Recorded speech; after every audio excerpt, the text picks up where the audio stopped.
ये देखिए चारों तरफ पानी भरा हुआ है और इन लोगों ने इसी तरीके से अपने सामान को बचाने का प्रयास कर रखा है। और बहुत ही महंगी महंगी साड़ियाँ हैं। आपके पास किस रेंज की साड़ियाँ हैं? 1000 से 50,000 1 लाख तक है। कितने तक फिर से बताइए? 1000 से 1 लाख तक है। अगर एक साड़ी भी बिक गई आपकी तो 1 लाख का नुकसान हो। एक नहीं, कम से कम 2 पार्सल मेरा बिक गया है। 2 पार्सल। बाप रे बाप, बहुत आपका तो काफ़ी नुकसान हो गया है।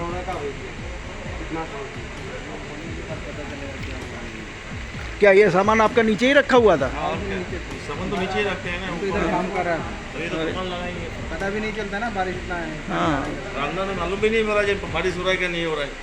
अभी तो 2 आदमी आके बोला है भाई बारिश हो रहा है, ऐसा ऐसा अंदर दिखा है बारिश गिर गया। मान उठा तो नीचे से गिरा हुआ। ये देखिए चारों तरफ पानी सब अंदर तक पहुंचता जा रहा है। आप भैया, आपका शुभ नाम? मेरा नाम अखिल मदन सारी। आपकी भी यहाँ पर दुकान है? मेरा स्टाइल है, देखिए स्टाइल में कितना पानी घुस गया है हमारे। ये देखिए चारों तरफ पानी ही पानी है। आपका क्या क्या साड़ी, बनारसी साड़ियाँ हैं आपकी? आपकी किस रेंज की साड़ियाँ हैं? हमारी तो समझ लीजिए कि 1500 से स्टार्टिंग है जी। उसमें हर तरह की साड़ी आती है। 1500, 2000, 2200, 10,000, 15,000, हर तरह के हर रेंज की है। और कर्नाटका पर तो हमसे भी ज़्यादा ऊँची रैंक की है, 1.5 लाख 2 लाख की साड़ी उनके पास।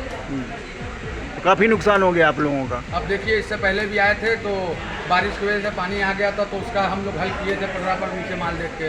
काफ़ी लोग हैं, आप तो देख ही रहे हैं, जी, पानी जी। टिका हुआ है। अब इसका उदाहरण क्या होगा देखिए। ये देखिए, ये बता रहे हैं कि यहाँ से पानी आया हुआ है। ये पानी यहाँ से सब घुस गया है, यहाँ से जितना पानी है सब यहाँ से। पानी की निकासी की कोई व्यवस्था नहीं है। और ऐसे ही कंटिन्यू बारिश होगा ना, पूरा देखिए हमारा तो 2-3 पार्सल माल भी ऐसा खराब हो गया, तो पानी लग गया पूरा। पानी की वजह से इन लोगों का सामान भी सब खराब होता जा रहा है।